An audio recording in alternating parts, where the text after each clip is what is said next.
Hello, everyone. This is Billy Price from BILLY Footwear, and we are here for another episode of Open Book with Billy. What is Open Book? Well, it is for you. What it is, we get a lot of questions on the daily from customers asking about, one, our backstory, asking currently what's going on, and also asking what's coming in the future. So what we want to do is we want to create a program, a weekly program, that allows you to be able to chime in and see what's going on, for us to be able to elevate the stories of our customers, our amazing customers, our retail partners, and everyone we associate with. So here's another opportunity for us to, kind of come together and have a bit of a conversation. So this is a live broadcast. This is going out live on both Facebook and YouTube. So if you guys have any questions or comments, or just want to reach out and say hi, we do have folks behind the scenes right now to be able to answer your questions. So please reach out right now, and we'll see how it goes. So today's program is going to be just a little bit different. The person that we have joining us today is my fellow co-founder, Mr. Darin Donaldson, and I am going to bring him in right now. Oh, hello, everyone. Hey, Billy. So as Billy said, hello, Darin. My name is Darin Donaldson. I'm the co-founder of BILLY Footwear. I call myself the other guy because we chose not to name the brand after me. We named that for Billy for a very good reason. So very, very, very nice to join you here. I'm really thrilled. I wish I would have made episode 1, but I'm okay on episode 2. So Darin, let me jump in here. So we've known each other a long time, and I know there's a lot of things we could talk about, and certainly where we're at right now in the company, and then plus just this broadcast in general, open book for us to be able to come together and talk with the customers, but also having a situation where we get questions that have a lot to do with the shoes themselves. Right. So it just felt like it's good to have another program called Tech Talk, like Tech Talk with Darin. I like that. I'm going to rebrand it though and call it Tech Talk with the other guy. Okay, everyone, you heard it here. Tech Talk with the other guy. I got to take ownership of it, and I just love it. The other guy is something that rings well with me and always gets a smile. So that's awesome. That's awesome. That's awesome. Alrighty, well, that's good. Works for me. So here we go. When I think back, like on our just relationship, we for everyone out there, we grew up together. Like, so Darin and I lived about a quarter mile from each other. Yeah. We grew up in a little place called Issaquah, Washington. And, we rode the bus together. We played baseball together, went to school together. And it was a situation where, as life goes, we kind of lost contact with each other. But there was an opportunity where, you were having a Christmas party at your house. And you invited me over. This is in 2011. And we were able to sit down and have kind of a catch-up conversation. And who would have thunk how serendipitous that conversation was? Because what it started from that conversation was the actual, initial concept of what later became BILLY Footwear. So I was hoping that you could kind of chime in on that and kind of tell your version of that evening. Well, it's a great memory, and I'd love to kind of expand that for the folks watching, and that will be watching, future, videos on YouTube when this is loaded up there. So Billy and I, like he was saying, we've known each other forever, pretty much. He was a year ahead of me in school. He graciously allowed me to be in his social circle from time to time, so we became friends. So revisiting each other, years later, after we were out of college and everything, and catching up at that holiday party, it was really a serendipitous moment. And I get kind of goosebumps thinking about it every time I mention it. So I had been working on a shoe project of my own at that time. And so when we were catching up, that came up, and Billy is like, I have an issue with shoes that, I don't know if you're aware of. And he's like, since my accident, I haven't been able to put on my own shoes. And I honestly, even though we're friends, I'd known him forever, I did not know that. And immediately he's like, I think I have an idea that could work for what my needs are. And he explained it to me that he needed the shoes upper to open. And he's like, I think if we incorporate a zipper that goes around the toe, that this could really work for me. And I immediately was like, let's do it. And so right then and there, that holiday party, 2011, soon thereafter, we formed our company. Now, even though we formed our company soon thereafter, having been involved in a shoe development project, I was like, Billy, the timing of this has got to be right. And we need to have the resources if we're going to do this right. So it sat, the idea, initial renderings we had put together in those first few months just sat on the sideline for several years. We went along doing a couple other little projects here or there that actually ended up getting us our exposure.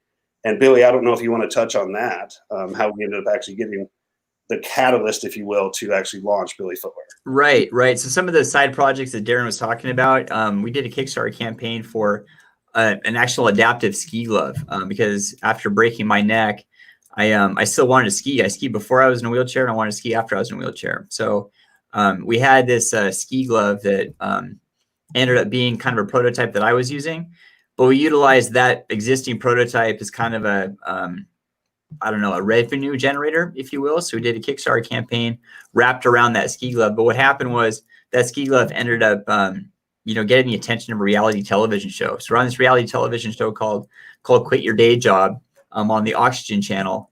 And that was really the catalyst moment that really made us move forward to really like step into this space in a big way. And just to point out, neither of us actually quit our day job. No, we absolutely did not. But it was an amazing experience and was like we said, the catalyst to get us going on the shoe project. And so getting on the very front end of the filming of that show, we had to put together our first prototype and have it made. And luckily the contacts that I have made at that time allowed us to do that. So I'm going to present to you folks the first prototype that we made for Billy. Now, I don't think really anyone outside of our team has seen this. So here it is. As you can see, it was a low top.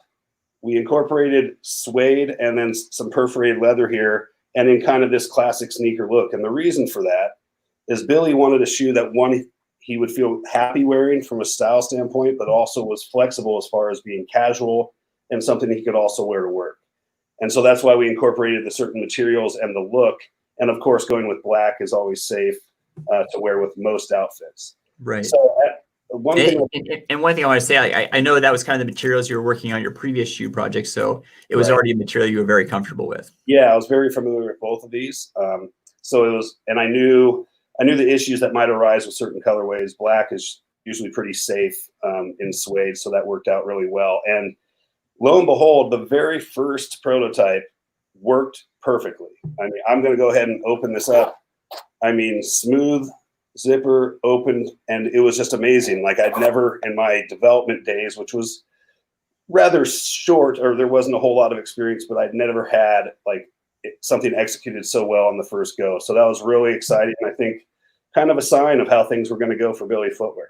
I think it was like a great first step, if you will, towards getting our shoe solution in place and ready for the market. Yeah, I mean, just to jump in, I mean, the big challenge I had was, me being in a wheelchair, one, I broke my neck at a high level. So I'm considered a quadriplegic. I just don't have that hand dexterity. So one, laces were challenging. I just don't have the pinch to be able to do those. So one, trying to get around the laces, but two, the actual having to like shove your foot into a shoe. Like every shoe on the market requires you to shove your foot in. Right. So the idea of being able to create something where it opens up, opens like a book, if you will, hence the name of our, show here, Open Book, to be able to step into kind of like your story, your life. You're stepping in unobstructed. So then it was awesome. Darin put that design together, had the contacts in place to make it. We made the prototype, and then I put the shoe on. It worked just like we had designed. I broke my neck at 18. I put my shoes on again at 36. So literally half a lifetime later, I was able to regain some independence that I hadn't had in a very, very long time. And that special moment in time really became the next step for us to share this with the world. So that little, tiny little idea, all of a sudden opened our lives, I suppose, to a much bigger world. So, Darin, what happened after that? There's so much to talk about. Yeah, there's so much, and we got to keep it relatively brief just so we don't bore everyone with such a long story. But in that development process of creating this first prototype, we researched the market, and we could not believe that this solution just wasn't out there. And we also saw that this was needed. Not clearly Billy needed it, so that meant others with his circumstances needed it, but there was going to be a myriad of other people or reasons that people could use this functionality. So seeing that, we realized, okay, in order to really get this out there and have it be successful and make a huge impact in the marketplace, and for those who need the functionality, we need to be able to create shoes that are meant for everyone. Because you don't want to get pigeonholed and go into that niche market where it'll be a lot more difficult for a brand to succeed and sustain for years, which is what you need when providing something that I think really makes an impact for a lot of people in their day-to-day lives. So seeing that, we were like, okay, well, let's test it out. Let's test it out with kids. Let's test it out with adults, men and women. So our first generation of shoes that we developed, we did 2 kids styles, 2 women's styles, and 3 men's styles. And so what we learned from there was like, okay, we saw some areas where we could improve the shoes. But we also realized the receptiveness from the audience was definitely leaning us towards, if we're going to go major retail and get out there, we should start with kids. And the reason for that was our universal approach and trying to have it inclusive for everyone. The functionality is going to be most relevant for kids, because some kids, they have a hard time tying their shoe. The parents need to get out the door. It just made a lot of sense. So that's what we ended up doing. So in 2017, we launched with our second generation, which was just kids focused. And I'm going to grab the amazing shoe, the gray jersey high top, which was our big winner that year. So we launched with Nordstrom and Zappos in the fall of 2017, I guess August, kind of a back to school and then fall. And this ended up being the big winner that we now carry forward and is the staple of our kids' high top design. This is, you never know. We had several that year, that generation that we thought were going to be the big winners. I didn't choose this one, so I'll boldly say that. I believe Billy liked this one. I'll give him that credit. It's rare that I do that, but I do. So we came out with this, and it was really amazing. Great feedback. As you know, well, you may or may not know, we didn't offer this through our own website at that time. We were very supportive for our retail partners because we wanted to get it out to the masses. And a big part of that is, not only is the shoe meant for everyone, we wanted the buying experience to be like it would be for any other shoe. So we really focused on having it in retail more so than direct to consumer from us. It allowed that business to really generate and grow. And we ended up launching it roughly a year or so later, our own website, because we felt like we had established that foundation in retail.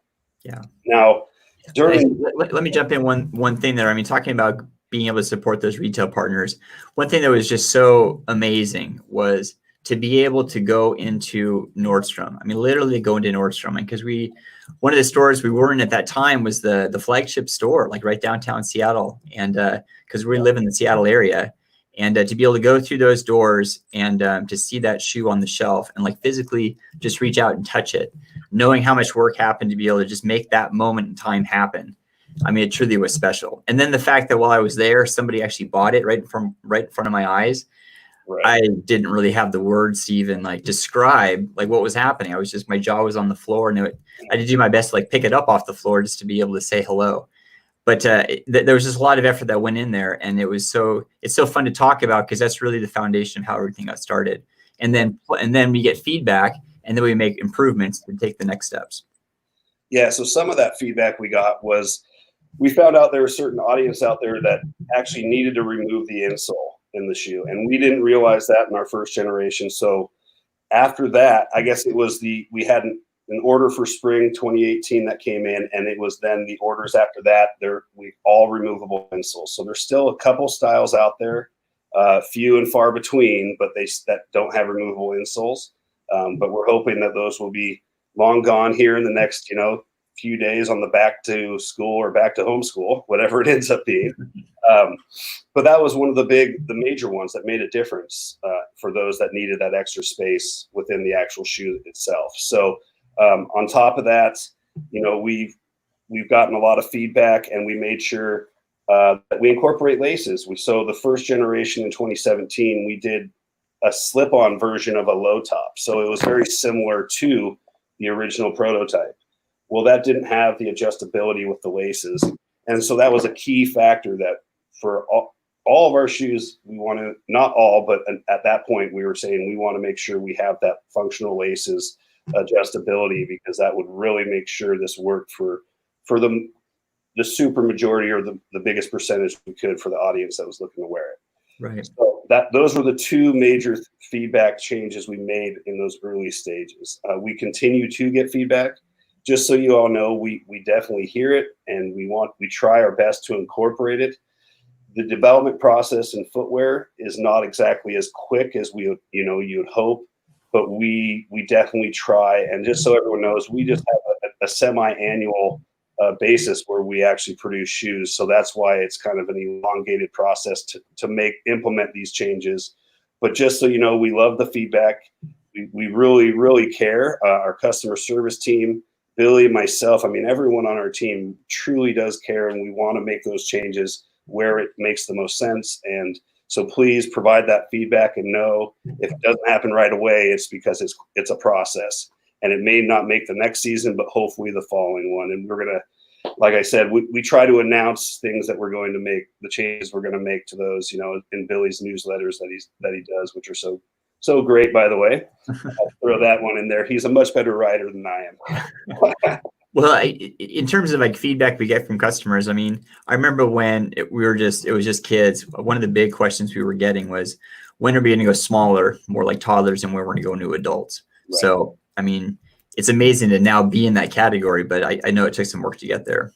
Oh, most definitely. And the cool thing was, I mean, we initially started, well, I don't have any toddler shoes here, but we initially started essentially taking the kid shoe down.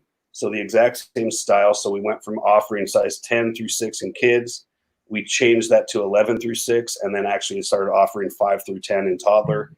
And then we started offering adults. And so we just did take-ups of the styles. So that was the way that we added that full spectrum of sizes for toddler, kids, men, and women. We did that initial take-up. This is an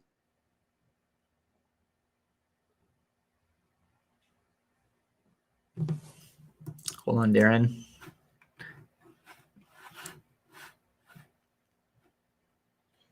Okay, we're back live. Yep. So that dropped off for me for a second, but as I was mentioning, that was one of the big feedback and things we implemented, which was a big undertaking. We were really excited. Essentially, it was a year ago, almost exactly, maybe 13 months ago, where we actually had the initial adult product land. And then from there, we were like, you know what, we need to add in new styles for kids. And so we, for the fall, came out with a Billy boot. Now, this was one that we were really excited about. It added a new silhouette, something that, that kids could wear in different outfits. Different locations in the country may have been more relevant than others. And then we also added in the cozy boot, which, I mean, how adorable is that? How could you we have these in toddler too, which, I mean, I wish I would have grabbed one for this because they're just too adorable. And then moving on from there, we had recently come out with something that I treasure so much because these are my babies, is the retro jogger. So the Billy jogger.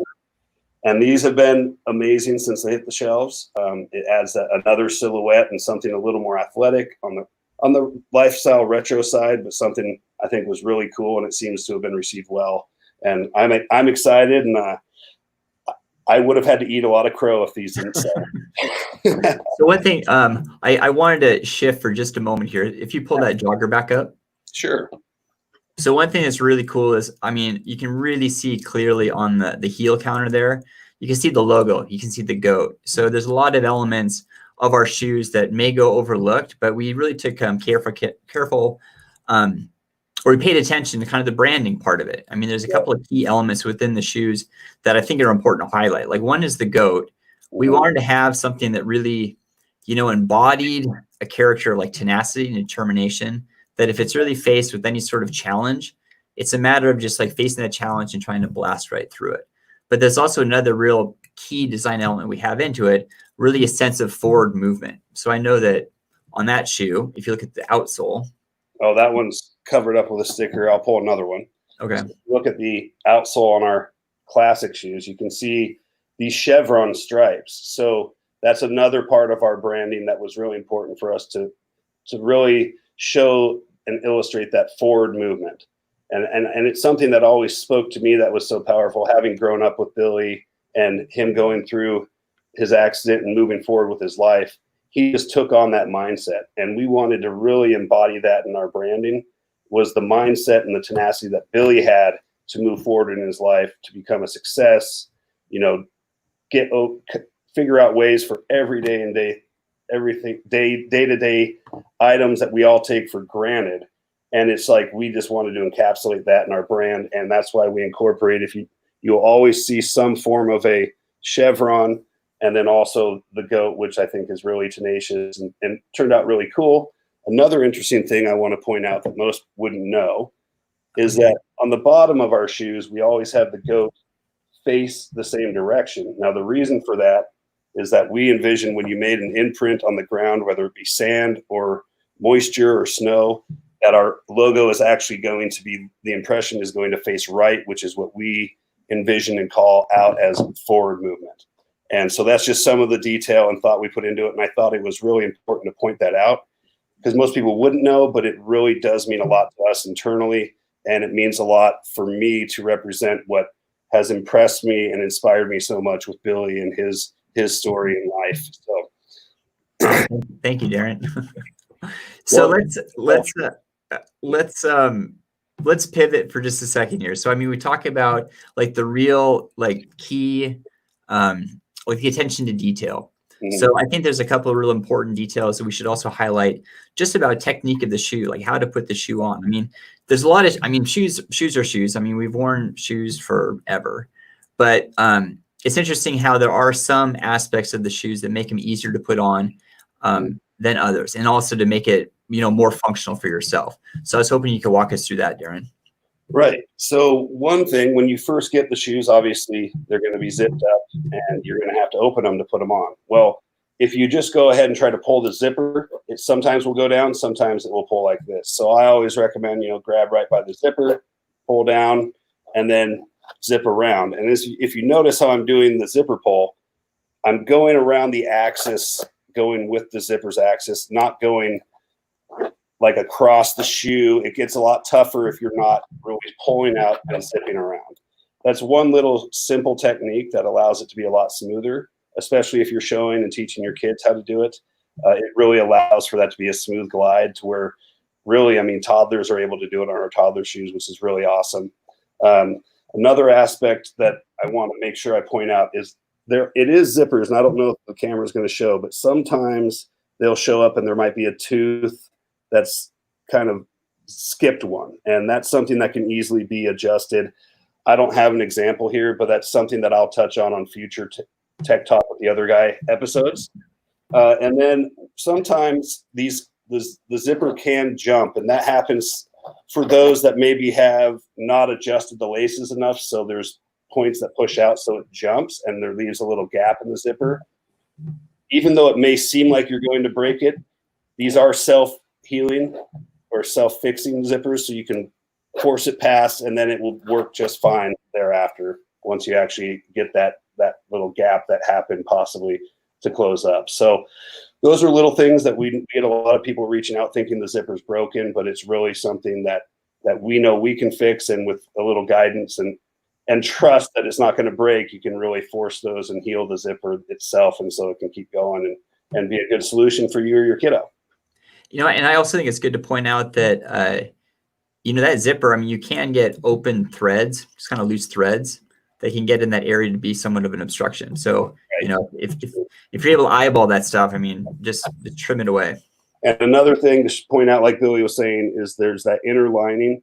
Sometimes that fabric can get kind of gum up the zipper slide. And so if you trim that back, that'll also allow for the zipper to function perfectly fine as well. So those are just little tidbits that can help you at home actually fix that and not have to go through, us replacing the shoe.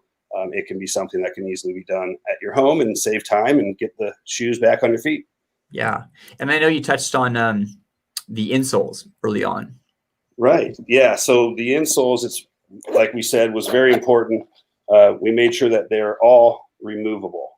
And that allows, you can see our insoles, we make sure the kids' shoes, this is about 6 millimeters. So that's a significant amount of volume that can create for those that need it. Or if you have your own insole that you want to use, or if you have orthotics, it allows for those to be easily used and make sure that they actually give you the benefit they're designed to give you. So that's awesome. Yeah. So another big thing is from the customer side, when it comes to wider shoes. I mean, we talk about taking the insoles out to create more volume, but also just wider in general. Now, I know we've made steps in that direction, so I was hoping you could share them on the adult side and then potentially what's coming. Yeah, so we started our wide width in adults, and it just so happened that that was the timing, and it made sense to launch with our adult comfort line with having two width options. So on the men's side, we have our standard width, which is a D width, and then we went with a triple E width for the wide. So we were hoping to incorporate a big audience without going too wide for some. So it was a delicate balance, but it really seems to have worked out well for a super majority of the adult market out there that's looking for them. Same thing we went with women's. The standard width is a B width, and then we went to a D width for the wide width option. And again, that's just in our comfort low tops. We are hoping, and well, not hoping, but we're planning to expand that into other styles. But again, like I said, in the development cycle, it just, it's going to be another year out or so. But one thing that we are both really excited about is kids wide width option. Now we have gotten, blasted requests, and Billy has fielded this, just been putting pressure on me and product development to, hey, we got to incorporate a wide width option for kids. And so we're excited to say that we have literally placed the order. The design is in place, and product will be available November of this year. We went with just the classic high top look, but it's going to have much more width and volume in there. And that a big part of that was there's a community out there that wears braces, and our shoes work very well for them. And we want to provide a friendly option that was designed to really work for a big percentage of that audience. And we're really, really excited. I'll get into that when it gets closer to the reality of that product being available, and I'll create a video showing all the different specifications we put into them to hopefully make it a great solution. And we're just really thrilled and excited for that product to arrive and be able to provide to our customers in November. That's awesome. Yeah. So I want to touch on one more thing before I kind of wrap it up with final thoughts. But oftentimes one of the questions we get is how do I determine what size of shoe I need to get? Yeah. So one great starting point is to kind of look at the existing shoes that you have. See what our shoes do run true to size. So take a look at what you have already, whatever that size is. That's a great starting point for our shoes as well. But if you want to go more specific and to kind of understand what the dimensions are, on our website, so if you go to billyfootwear.com, down in the footer of each of the pages, there are two hyperlinks. One that says sizing help video, and then also one that says sizing chart. And when you open the sizing chart specifically, you'll notice it is very, very detailed, probably more detailed than any other sizing chart you've seen for footwear ever before. Because what we found is the traditional sizing chart is typically trying to measure your foot in a two-dimensional plane. Well, feet are three-dimensional, right? You got that this circumference element to it as well. So the way that the chart is set up, it kind of indicates various areas where you can place your measurements, and then you can take those measurements and compare it against the chart. So because it's so thorough, it is kind of straightforward, but if you have any questions on that, our customer service team is always here to help. So if you have any questions, just please feel free to reach out to info@billyfootwear.com, and we'll be sure to help you out. And that kind of goes across the board for any sort of question you have. So Darin, before I kind of wrap it up, any final thoughts? Well, as I've done multiple times throughout this live stream here, I got to pitch my segments, my series that I'm coming out with, Tech Talk with the Other Guy. They won't be live streams like this, but they will be posted on our YouTube channel. And I'm just really excited to do that and make it available so I can provide some feedback and some guidance on certain things that I think will really help our customer base to make sure that they can truly get the best out of our product. So I'm excited to do that. We'll be posting when those videos are live and available for you to watch. But again, really an honor, Billy, to be on your live stream here, Open Book with Billy. And I appreciate everyone who tuned in now and who tunes in later when the video is live on YouTube as well. So thank you again. Have a great day, man.